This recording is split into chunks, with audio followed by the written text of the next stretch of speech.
Hello and welcome to the program. Over the next few minutes, we'll take you from the United States and around the world, covering all the top stories of the day. But before that, here's a look at the latest headlines. At least 14 police officers die in an ambush attack in western Syria. Rebel forces loyal to ousted President Bashar al-Assad claim responsibility for the attack.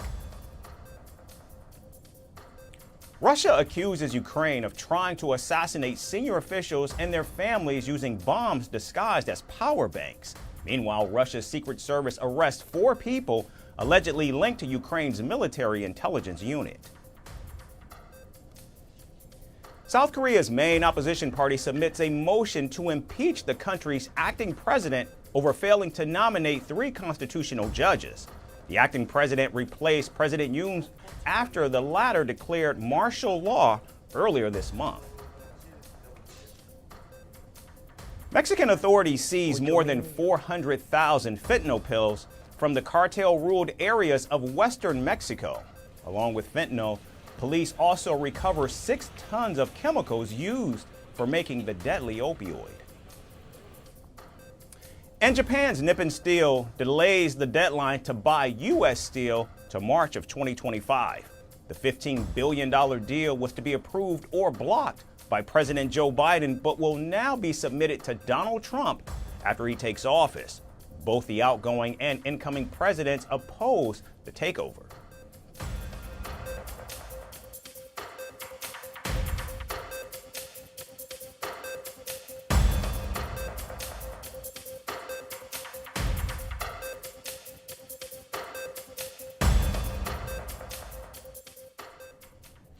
We begin in the United States, where Donald Trump's border czar pick Tom Homan gave an interview to Fox Business on Tuesday where he revealed concerning details about the proposed mass deportation plans. Homan said the White House would require $86 billion from Congress just to launch the mass deportation effort, and the cost would go even higher once the deportations actually begin. Now, Homan agreed that Donald Trump's proposal was indeed expensive and that it would be up to Congress to approve the funding. Congress needs to fund this deportation operation. It's going to be expensive, and everybody is focused on how expensive it's going to be. We need to understand it's going to be expensive in the beginning, but in the long run, it's going to save billions of dollars in taxpayers' money. Now, Homan went on to claim that illegal immigration remains the biggest national security challenge for the United States. In fact, earlier this month, Homan interacted with Border Patrol agents in Texas and stressed the need to carry out Donald Trump's mass deportations. Heels of the biggest illegal immigration crisis we've ever seen in this nation, there has to be a massive deportation operation, because 9 out of 10 of these people, based on 10 years of data, well, they'll lose their case, get order removal. If we don't remove them, what the hell are we doing? President Trump is going to shut down the border. We're going to have a massive deportation operation, and we're going to try to find over 300,000 children that were released by this administration. I guarantee you, some are in forced labor, some are in the sex trade. We're going to save those children and get them back to their families. Now, Homan, who's been chosen to lead the mass deportations, added that ICE would need funds to increase its inventory from 40,000 to 100,000 beds. He also said that without an increase in the number of beds documenting and holding millions of illegal migrants for mass deportations would be a logistical nightmare. Meanwhile, Donald Trump continues to repeat that he will begin the mass deportations on day 1 after taking office. And while speaking at a conference in Arizona last weekend, the president-elect reiterated his intentions about the deportations. Every foreign gang member will be expelled, and I will immediately designate the cartels as foreign terrorist organizations. We're going to do it immediately. And we'll unleash the full power of federal law enforcement, ICE, Border Patrol. Now, without approval from Congress, Donald Trump's mass deportations faces major funding roadblocks and logistical hurdles. With his own border czar warning about the high cost of operations, just how will Donald Trump navigate the funding conundrum to carry out one of the biggest election promises?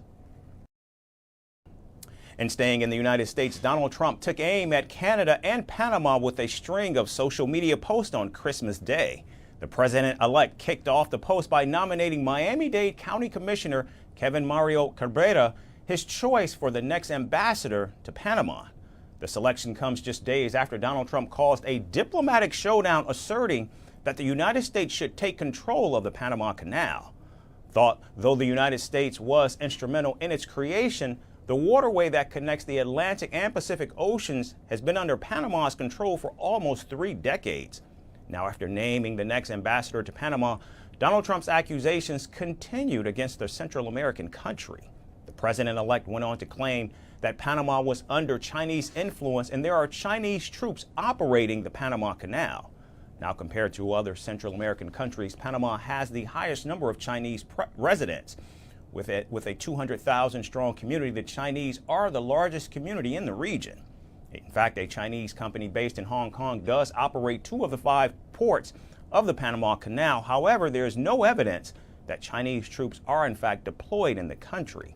Meanwhile, Panama's president has dismissed Donald Trump's accusations and stated that the canal is operated by Panamanians. Every square meter of the Panama Canal and its surroundings belongs to Panama and will continue to belong to Panama. The sovereignty and independence of our country are non-negotiable. Since it came into Panamanian hands, the canal has grown. It is managed by qualified professionals who, under clear rules, are in charge of its operation, conservation, and maintenance, ensuring its safe, continuous, efficient, and profitable operation. The canal has no direct or indirect control from China, the European Union, the U.S., or any other world power. Now, joining this diplomatic standoff is Mexico, with President Claudia Sheinbaum condemning President-elect Donald Trump's comments. The Mexican president has backed Panama and said the Central American nation has complete sovereignty over the canal. Now, yesterday, he also referred to the issue of Panama and regarding that our solidarity with the president of Panama, who came out very quickly to say that the Panama Canal belongs to the Panamanians, and indeed the Panama Canal belongs to the Panamanians. So, our solidarity, our support to the president of Panama, to the people of Panama. Donald Trump's comments are an exceedingly rare example of a U.S. president saying he wants a sovereign country to hand over its territory. The incoming president has already accused Panama of exploiting American ships, and his latest comments will only lead to more tensions between Washington and Panama City. And the already tense ties between India and Canada have now plunged even further. Now, in an explosive investigation, India's Economic Intelligence Agency has uncovered an international syndicate of human traffickers linked to Canada. The central agency found that at least 260 Canadian colleges are suspected to have been involved in a money laundering case linked to trafficking illegal Indian migrants from Canada to the United States. The investigation is part of a probe into the death of an Indian family that was attempting to illegally enter the United States from Canada back in 2022. The family of 3 froze to death on the U.S.-Canada border in Manitoba after traffickers left them in the middle of a snowstorm. The money laundering probe launched by India has exposed the international syndicate of human traffickers in Canada. Investigations reveal that these traffickers arrange admissions in Canadian colleges and universities and then use the student visas to send Indians to the United States illegally. Now, the probe has also revealed that the Indian students are being charged between $60,000 to $70,000 by Canadian agents to illegally cross into the United States. In recent months, India has repeatedly raised concerns over the safety and well-being of its nationals in Canada. Not just border crossings, Indian students have also been victims to deadly gun violence in Canada as well. Over the past 2 weeks, at least 3 Indian students have been murdered, and New Delhi has now demanded a thorough investigation into the killings. In the last week or so, we have had unfortunate tragedies in Canada. 3 Indian students have been murdered in violent crimes. We are deeply saddened by these terrible tragedies that have struck our nationals in Canada. Safety and security and welfare of Indian nationals, in particular students, for us in Canada and elsewhere is a matter of paramount importance. Our High Commission in Ottawa and our consulates are in regular touch with local authorities for their welfare and for their safety. We have also issued advisory for our nationals and our students to exercise extreme caution and remain vigilant in view of the deteriorating security environment in Canada as a result of the growing incidence of hate crimes and criminal violence. Meanwhile, Canadian Prime Minister Justin Trudeau continues to crack down on the influx of migrants from other countries, particularly India. Last month, Ottawa ended the fast-track visa program for international students from India and 13 other countries. And the Canadian government has also requested Indian students living in the country to resubmit crucial documents such as study permits and visas for re-verification. Canada has reviewed around 500,000 documents in 2024 alone and lowered the number of visa applications from India students. And New Delhi now accusing 260 Canadian colleges of human trafficking, it looks like the widening gulf between the two nations is only going to continue to grow even wider. In the Middle East, ceasefire talks between Israel and Hamas have once again stalled, leaving Gaza's children to endure unimaginable suffering as the war rages on. In just 48 hours, 3 infants succumbed to the bitter cold in makeshift tents. Overwhelmed and under-resourced, Gaza's hospitals are unable to keep pace with the crisis. Israel's relentless assault on the Strip is now not just a war, but a graveyard for a generation. In our next report, we uncover the depths of this tragedy.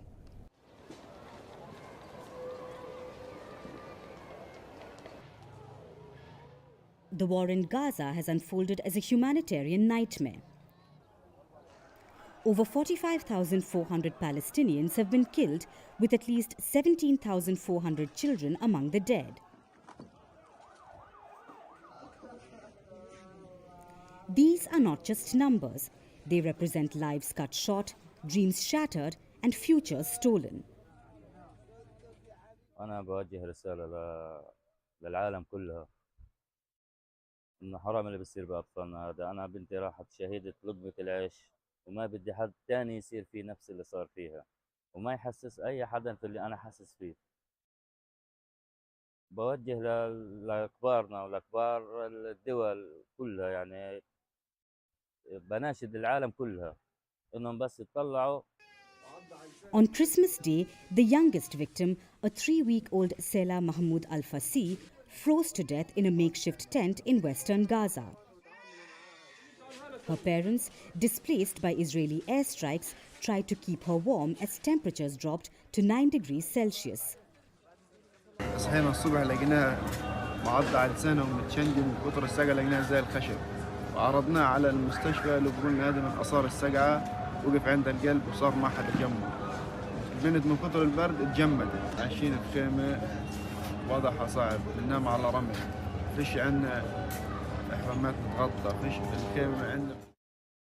Sela is not alone.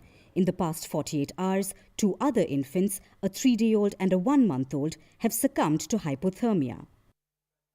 Gaza's under-resourced hospitals, with just 20% of neonatal units operational, are overwhelmed.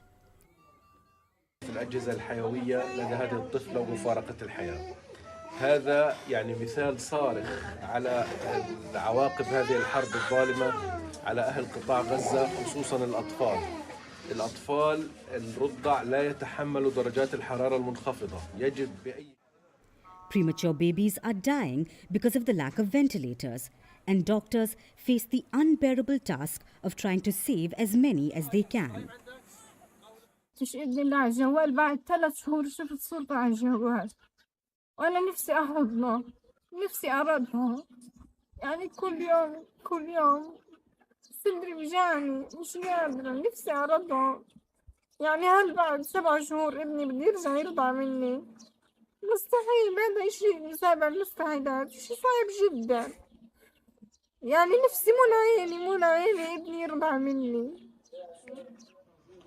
The Israeli offensive has turned Gaza into a graveyard for its children. At least 710 babies under 1 have died. So have 1,793 toddlers and at least 1,205 preschoolers. 4,205 primary school-aged children have also been killed, with at least 3,442 high school kids and thousands more than that either lie beneath the rubble or are missing but presumed dead. And displacement has only deepened the suffering. Thousands of families fled in summer clothes, now struggling against winter's chill, with children struggling to wear the clothes that can give them enough heat to survive the cold. Gaza must be one of the most heartbreaking places on earth for humanitarians. Every small effort to save a child's life is undone by fierce devastation. Children in Gaza are cold, sick, and traumatized. Right now, over 96% of women and children in Gaza cannot meet their basic nutritional needs. Most are surviving on rationed flour, lentils, pasta, and canned food, a diet that slowly compromises their health. Even in designated safe zones like Al-Mawasi in western Gaza, the horrors persist. These areas, claimed to offer refuge, have been repeatedly bombed. Families live in nylon tents, on frozen ground, exposed to the wind and rain, where food, clean water, and medicine are also scarce. مهاجرة كنت في 48 وطلعنا هاجرنا كم سنة وطلعوا اليهود ورجعنا لوطننا ما عملوا فينا هيك للأمانة فاهم كيف هذا شيء رهيب يما يعني اللي انقطع راسه واللي انقطعت ايده والأطفال الزمنا احنا شعب ناس بيوت الله أكبر ايش احنا حيوانات هم عندهم الحيوان أحسن منا لازم يعرفوا هذا القانون الدول اللي برا وأمريكا هي اللي عاملة حالها. International voices have condemned the crisis, with UNICEF labeling Gaza. The United Nations Secretary-General has even placed Israel on its list of shame for violations against children during armed conflict. And the Gaza Strip, that was already burdened by years of blockade, now endures unimaginable tragedy. These children, traumatized by war, robbed of their rights, are more than victims. They are the lost generation of Gaza, and their futures are slipping away. As the death toll climbs, the world watches, and the question remains: how many more must die before it all comes to an end? And finally, to Elon Musk's mother, Maye Musk, who isn't just the mother of a billionaire, but a phenomenon redefining fame in her 70s. While Elon Musk dominates boardrooms and headlines, Maye's dazzling red carpets in China becoming an inspiration for many Chinese women. From fashion shoots to social media stardom, China has become captivated by Maye's lifestyle and motherhood. How does Maye's growing influence in China play out for her son? Our final report tells you more. Elon Musk might rule the headlines, but his mother, Maye Musk, is owning the red carpets, and China loves her for it. At 76, Maye isn't just the woman behind the world's richest man. She's a global icon, jet-setting from one glamorous event to another, dazzling fans and brands alike in the world's most populous country. In just a few months, Maye has attended a glitzy gala in Hangzhou, strutted down a Wuhan red carpet, and signed stacks of her memoir, A Woman Makes a Plan, in Beijing. Her story, which is equal parts grit and glamour, resonates deeply with Chinese women, especially those breaking free from societal norms. Her radiant silver hair and a timeless elegance have even earned her a spot among China's silver-haired influencers, who are a group of influencers shaking up the perception of aging in a country where staying youthful and vibrant is increasingly celebrated. Maye's social media game is as sharp as her fashion. On Xiaohongshu, which is China's Instagram, and Douyin, which is China's TikTok, she amassed over 900,000 followers who eagerly tune in for her posts on nutrition, skincare, and of course, Tesla sightings. Her schedule is nothing short of dazzling. She's walked runways for Fila and Moncler, attended exclusive cocktail parties, and opened a Shanghai store as the ambassador for Ace Baobao, a Chinese mattress brand.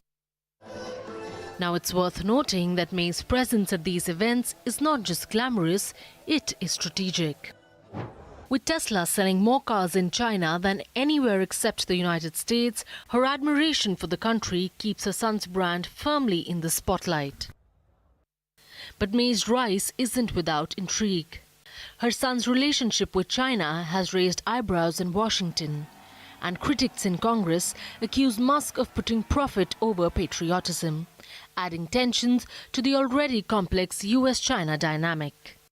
China's been rich and powerful, but they have gotten richer and faster at our expense, not because of what they did, but because of what we did, because of what we allowed to have happen, because of this viewpoint that we had. It's okay if all these jobs leave America, they will be replaced by better jobs. As the Tesla CEO maintains close ties to President-elect Donald Trump, it remains to be seen how the dynamics between the two friends will work after Trump has vowed to be tough on China. But as of now, as the Musk family's narrative unfolds on the global stage, one question lingers. Can Maye's grace and diplomacy outshine the storm clouds of international politics? Or will her silver spotlight cast shadows on an even bigger story? That's our show for today. We certainly thank all of you for tuning in. We look forward to seeing you right back here again tomorrow. Thanks everyone for watching. Donald Trump's return to the Oval Office is imminent. He will soon take the oath of office and once again lead the nation. God spared my life for a reason. President-elect Donald Trump's first priority tackling illegal immigration and securing the nation's borders. We're going to fix our borders. The incoming administration has prioritized the Russia-Ukraine war. Can they succeed in ending one of the world's most challenging conflicts? I will have the horrible war between Russia and Ukraine settled. And as he returns to the White House, will Donald Trump resume a bruising trade war with the world's second largest economy, China? If China or some other country is behaving badly, we have things called tariffs. All of this and more right here on Firstpost America.